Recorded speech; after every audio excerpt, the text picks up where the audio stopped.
For online networking to be successful, just like offline networking, you've got to be consistent and you've got to be targeted. That means you've got to be at the right events to meet the people that you need to meet. So make sure that all those events that maybe now online or offering hybrid events, make sure you're in the room, whether that's a virtual room or a real room.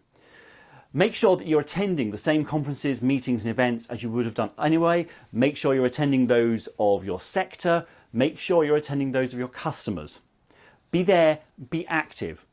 Don't just be a viewer, don't just lurk, be a participant. Engage in all the different sessions. Don't just watch the keynotes, engage in the breakouts, take part in the networking sessions. And yes, they are different online, but they're just as valuable. I'd say now is also the time to be joining trade associations, going to their events, going to their meetings. Now again, those are online in many cases. But in fact, I've had some people say to me, oh, you know, why on earth would I want to network with people who are ostensibly my competitors?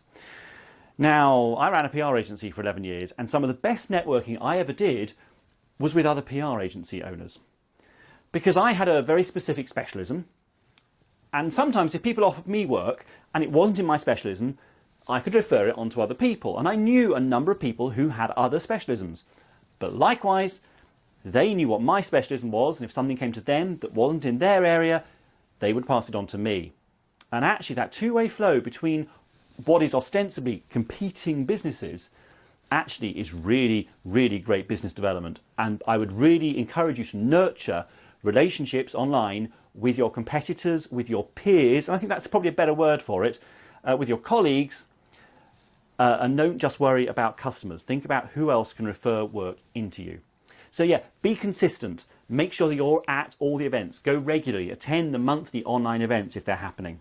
And be targeted. Go to the places where you know the people who can give you business are hanging out.